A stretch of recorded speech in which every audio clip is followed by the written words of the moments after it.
जननी दामिनी दुर्गाता, नहीं तव आदि मध्य अवसाना, नहीं तव आदि मध्य अवसाना, अमित प्रभाव वेद नहीं जाना, अमित प्रभाव वेद नहीं जाना, भाव भाव विभव पराभव कारिणी, भव भव विभव पराभव तारिणी, विश्व विमोहनी स्वबस विहारिणी, विश्व विमोहनी स्वबस विहारिणी, विश्व विमोहनी स्वबस विहारिणी। पतिदेवता सुतीय बहुमात प्रथम तवरे, महिमा वितर सकई कही सहस साया। सीता मैया जाकर पार्वती जी से बोली, हे गिरिराज पुत्री आपकी जय जयकार हो, हे गणपति जी की अम्बा आपकी जय जयकार हो, हे कार्तिकेय जी की अम्बा आपकी जय जयकार हो। माँ, आपके प्रभाव को न शेष न सरस्वती कोई नहीं जान पाया, आप वैभव देने वाली है माँ। संसार में यदि पातिव्रत धर्म में निपुण स्त्रियों की गणना की जाए तो आपका स्थान प्रथम आता है माँ। माँ, आप वर देने वाली हैं, आप शिवप्रिया हैं, आपकी सेवा करके मनुष्य चारों पुरुषार्थ प्राप्त कर लेते हैं, आप सबके अंतःकरण में रहती हैं, इसलिए सबके मन की बात आप जानती हैं। माँ, आप मेरी भी बात जानती हैं, इसलिए बिना कहे उसको पूर्ण कर दीजिए। इतना कह के सीता जी पार्वती जी के पांव को पकड़ के बैठ गई। असकही चरण गहे रह दे। और आपको बताऊं, मैया के इस विनय भाव का दर्शन करके पार्वती जी की मूर्ति मुस्कुरा उठी। क्या मुस्कुरा उठी? मूर्ति। बहुत पढ़े लिखे लोग इसको स्वीकार नहीं करते कि महाराज मूर्ति कैसे मुस्कुराएगी, ये कैसे संभव है। कभी आइए हमारे कलकत्ता आप।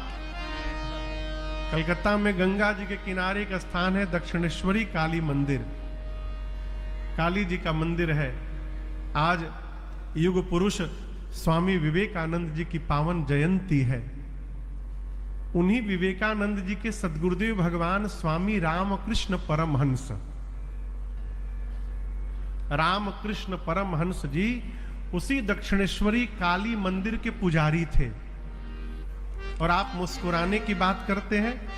रामकृष्ण जी भोग की थाली लेकर जब मंदिर में जाते थे दिन में जब भी, तो काली मैया की मूर्ति में से साक्षात मां काली प्रकट होकर बैठ जाती थी डेली।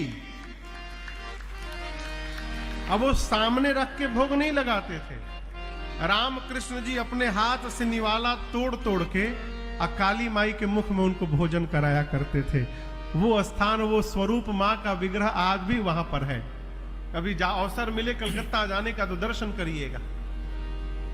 मूर्ति देखिए, मूर्ति को जब तक मूर्ति मानिएगा तब तक असर नहीं होगा।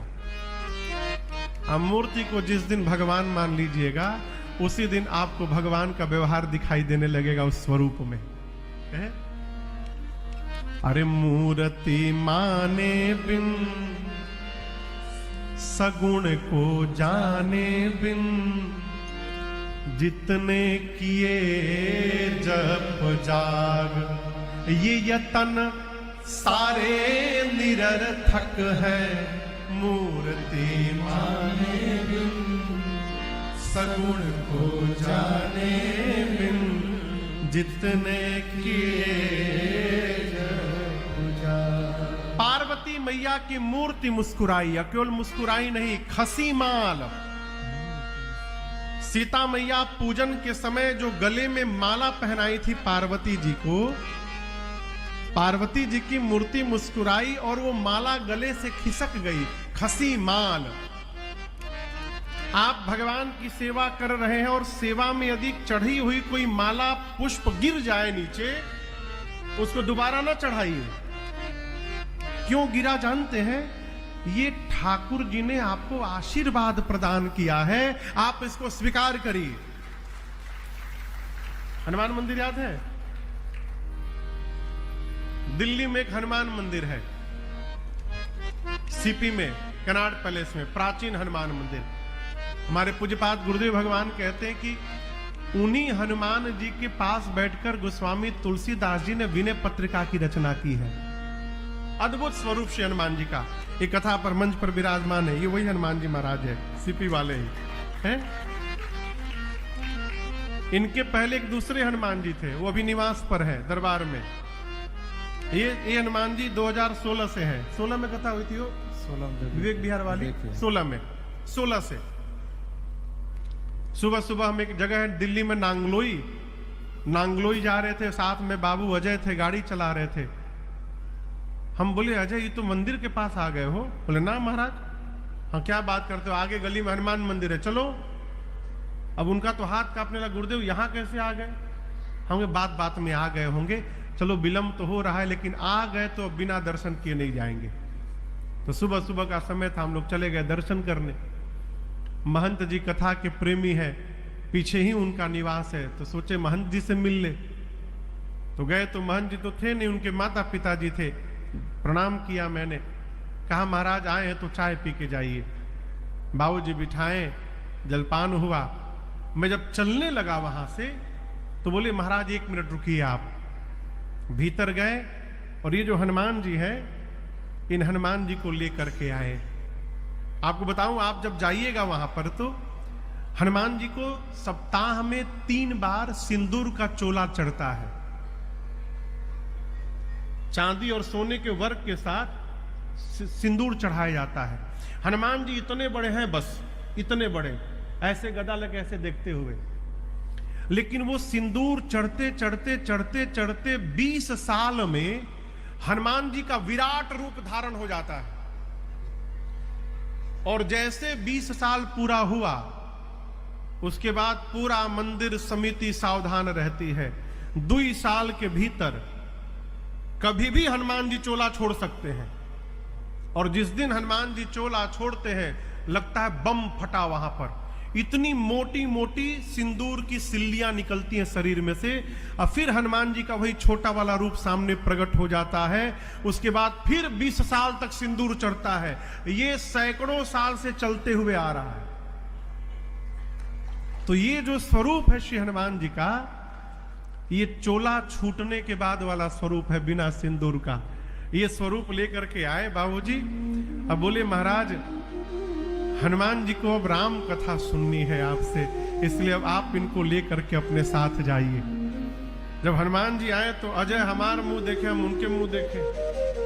बोले अब पता चला यहाँ क्यों गाड़ी आ गई थी, हनुमान जी जाना चाहते हैं। तो 2016 से 2025 हो गया, वो हनुमान जी यहाँ बैठे हैं, नित्य कथा श्रवण करते हैं 4 घंटे। यही हनुमान जी, कभी जाइए तो दर्शन करिएगा। एक घटना मैं बताऊं, 2019 में हम लोग राम कथा गा रहे थे, विनय थे मेरे साथ, और इसी बगल में आपके यूपी के ही एक भैया है हमारे, हरिचरण भैया, हरिचरण सिंह कुशवाहा जी, वो भी दिल्ली में थे मंदिर में। सुबह सुबह 7 साढ़े 7 बजे हम लोग दर्शन करने गए तो वहां हनुमान जी के सामने संगमरमर का रेलिंग लगा है। अंदर कोई नहीं जाता, केवल पुजारी जी लोग रहते हैं। जो भी दर्शन करता है बाहर से दर्शन करता है। मैं उसके पहले 20 बार गया हूं, बाहर से दर्शन किया हूं। न जाने उस दिन महंत जी को क्या मन में आया, हमसे बोले महाराज भीतर चले जाएंगे। क्यों नहीं जाएंगे, ऐसा अवसर के खोई। बोले महाराज धोती पहने, गेट नहीं है, फाने के पड़ी। हमने गांव के आदमी जा, हमने कहा फान जल जाई। हम तुरंत फान ही गए हो। और आपको बताऊं, जैसे हनुमान जी के चरणों में दंडवत किया, जैसे मैं सिर रखा, हनुमान जी के गले वाली माला वहीं पर टूट के हमरे ऊपर गिर गई। ये भी देखे, अब मेरे तो हाथ पांव सूख गए, मैं तो रोने लगा वहां पर। वो माल्य अब तक मैं घर पे रखा हूं। ये प्रसंग कहता है माई बाप, भगवान की सेवा में अर्पित किया हुआ माल्य पुष्प यदि विग्रह से नीचे गिर रहा है, इसका अर्थ है कि ठाकुर जी आपको आशीर्वाद दे रहे हैं। उसको उठा करके सिर पे धारण करिए। पार्वती जी ने जो माला पहनाई थी वो माला खिसकी खसी माल, मूर्ति मुस्कान, मूर्ति मुस्कुराई। पार्वती जी ने कहा सुनु सी असत्य अशीष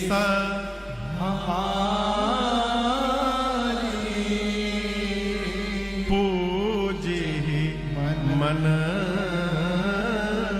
कामना तुम्हारी। हे सीता जी, आप हमारे आशीर्वाद को सत्य समझिएगा, आपकी मनोकामना पूर्ण होगी, आपको वही वर प्राप्त होंगे जो आपके मन में रचे बसे हैं। पार्वती जी ने कहा मनु जाहि राचेऊ मिलहि सोबर सहज सुंदर साधनो करुणा निधान सुजान स्नेह जानत रावरो एहि भांति गौरे असीस सुनि से सही सही हर्षि तुलसी भवानी पूज पुनि पुनि मुदित मन मंदिर मुदित मन मंदिर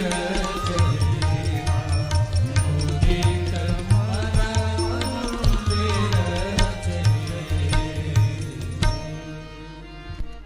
पार्वती जी ने कहा हे सीते जी, आपके मन में जो बस रचे बसे हैं वही वर मिलेंगे। कौन? सहज सुंदर सांवरो, जो सांवले वाले हैं वो मिलेंगे।